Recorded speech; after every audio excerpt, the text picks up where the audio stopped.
2000年之後就只係得返情歌，歌曲趨向商業化同單一化。呢個問題都有唔少人曾經參與過討論。我哋隨意地打開一首歌去聽，其實唔難發現當中呢嘅歌詞呢，或者叫做嗰首歌，唔係你愛我就我愛你，或者係一啲前度同前度之間嘅重遇故事。就連我哋資深嘅填詞人林夕都寫咗一首 K 歌之王嚟諷刺我哋依家香港樂壇嘅情況。係嘅，題材可能係單一啲，但係內容上邊係咪淨係得講愛情嘅嘢呢？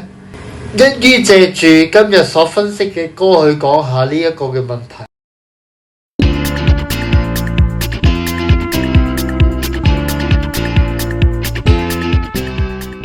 大家好啊，我係黑粉。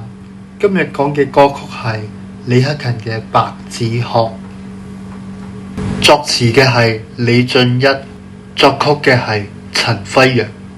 首次被收錄嘅唱片就係喺李克勤2004年所推出嘅《Custom Made》當中嘅。白紙鶴嘅寓意就係給予人一種最純潔嘅祝福。套用喺一個人身上嘅話，其實可以係純品啦、純潔啦、純情等等嘅呢一啲形容人嘅性格特質。但要保持住呢一種嘅性格，確實有難度，就好似副歌裏邊所提到嘅咁樣。談無數戀愛中得到什麼，虔誠已不再，機心有極多。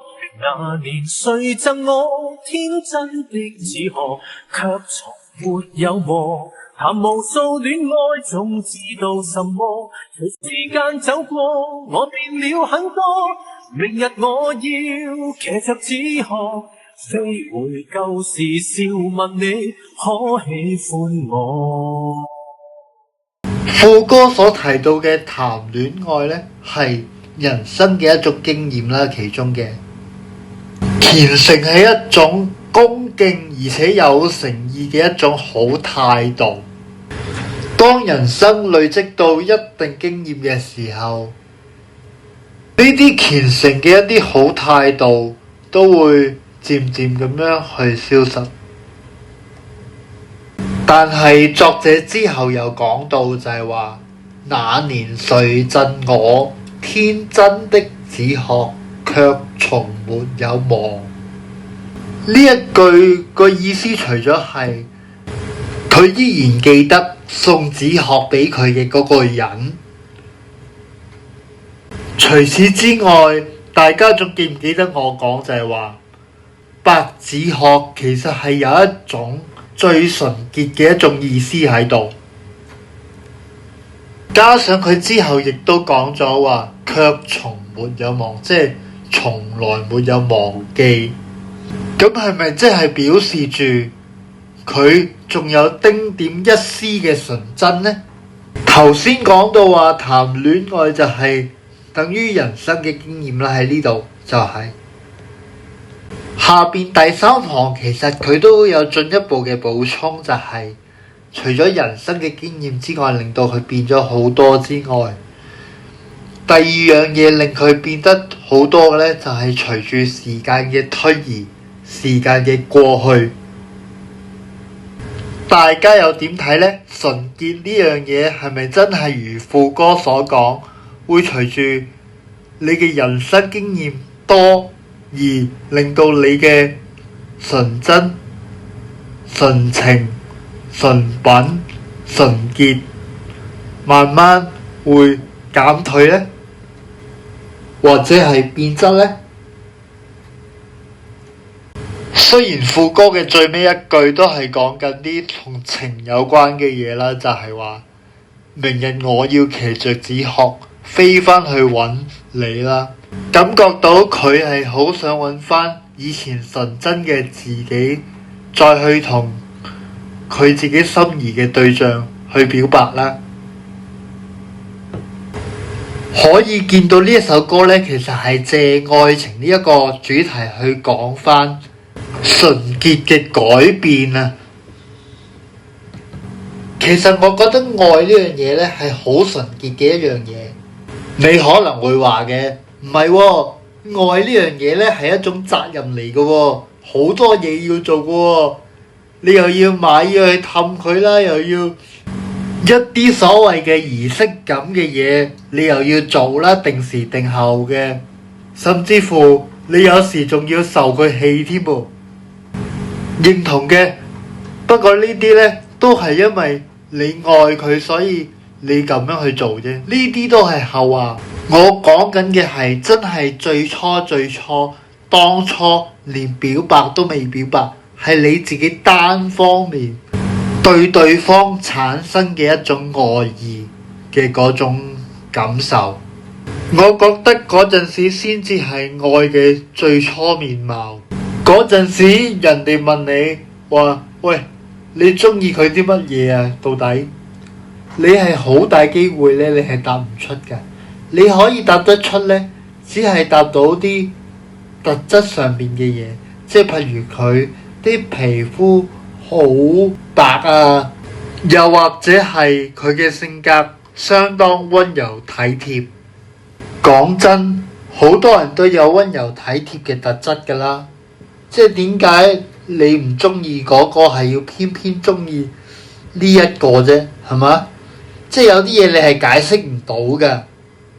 呢一種就係我所認為嘅最純潔嘅愛意啦。呢一首歌就喺呢一個背景下開始嘅。懷念以往會考上課，鄰座女生有些怯慌，堂上送我純白紙鶴，甜言我卻害怕講。作者好懷念以往喺佢讀書時期，有一啲女同學坐喺佢隔離，令到佢有啲怯有啲慌嘅感覺。雖然怯慌呢樣嘢呢，對於作者嚟講係有少少尷尬或者唔係幾好嘅經歷，但係留意佢前邊係寫住懷念以往，亦即係話佢對呢件事呢係覺得係好事，你先至會去懷念。讀書時期嘅作者就肯定冇咁多嘅人生經驗㗎啦，咁所以就係正正因為佢冇咁多嘅人生經驗，就令到佢可以係好純潔咁樣去對待每一件事。喺堂上邊，人哋送隻白紙鶴俾佢，佢咪照收咯，完全冇一啲嘅係毫無多餘嘅猜度猜想，就連花巧嘅甜言蜜語佢都唔識講嘅。換了今天，歷遍滄桑，情話衝口講得很漂亮，然後察覺圓滑的我，純情變作了太多。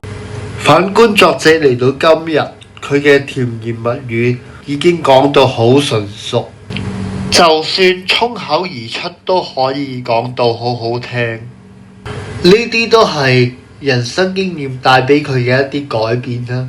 作者由最初冇乜人生經驗，就連旁邊啲女仔坐喺佢隔離，佢都會覺得好慌好怯，唔知點算。漸漸改變到佢一個講嘢可以好圓滑嘅一個人，但同時間相對上佢小時候嘅純情就變得混濁咗起嚟。由頭先嘅第一句睇到嚟呢一度，你就會感覺到踏入副歌嘅部分，即係頭先我為大家介紹呢首歌嘅背景嘅嗰一段呢，你就會發現作者對於自己嘅純潔被改變呢，而對自己產生咗憎恨嘅感覺。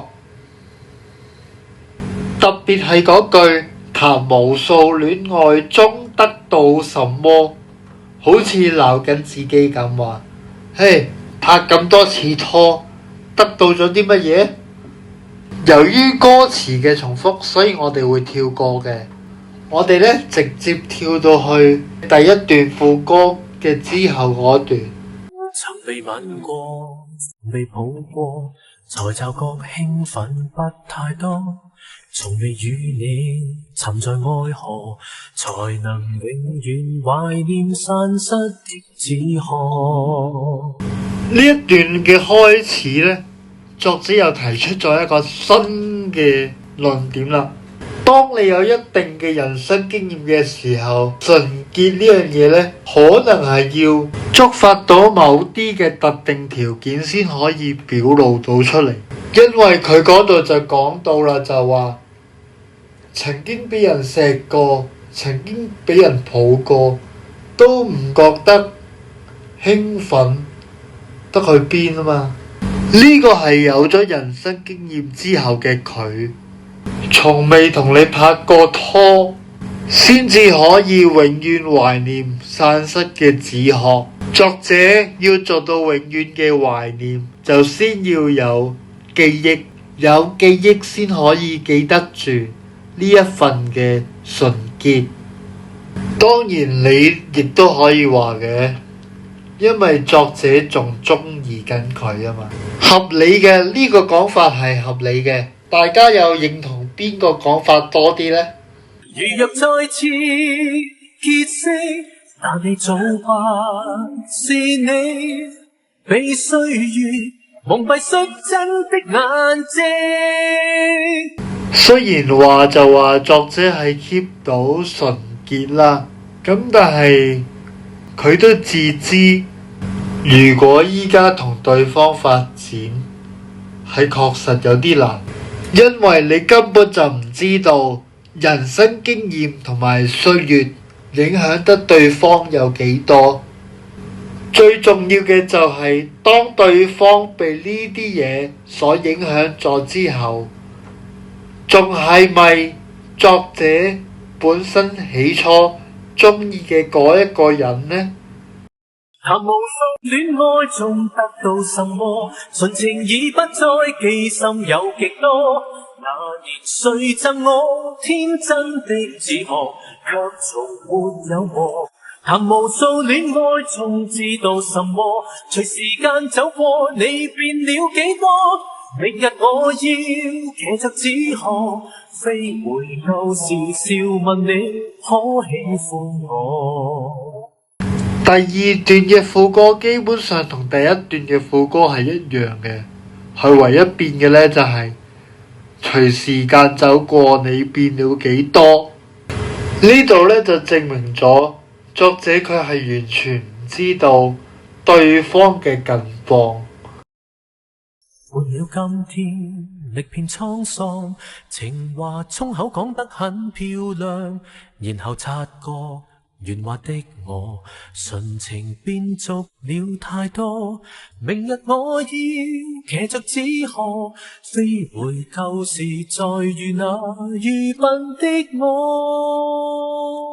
嚟到歌曲最尾嘅一段就引證咗我頭先所講嘅，雖然作者如今係得到好多嘅人生經驗，但係依然都係覺得純真嘅佢係比較好嘅，依然都係想揾翻純真嘅自己。做個小總結，歌曲嘅內容並不只得愛情，白志學所提出嘅純潔改變嘅三大因素，分別係人生嘅經驗、歲月，即係我哋俗稱所講嘅時間，同埋環境嘅因素。希望大家可以聽歌嘅時候去諗下，到底呢首歌除咗愛情之外，仲有冇講其他嘅嘢呢？呢條片嚟到呢度呢，就差唔多到尾聲嘅部分啦。如果大家真係鍾意我嘅片呢，亦都希望大家可以繼續訂閱啦，俾個 like 我啦，同埋分享出去俾你啲朋友睇下。特別係中意李克勤嘅朋友呢，你就要更加 share 俾佢睇下啦。話俾佢知 YouTube 有個人呢叫黑粉，係專講李克勤嘅嘢嘅。仲有嘅就係要記得俾多啲有意義嘅留言啦，咁先可以幫助黑粉嘅頻道增長。記得撳埋個通知鈴，咁先可以接收到黑粉嘅最新影片通知。仲有要播晒黑粉嘅片，咁都可以幫助黑粉嘅頻道增長㗎。唔該晒，多謝晒你哋每一位。我哋下條片見，拜拜。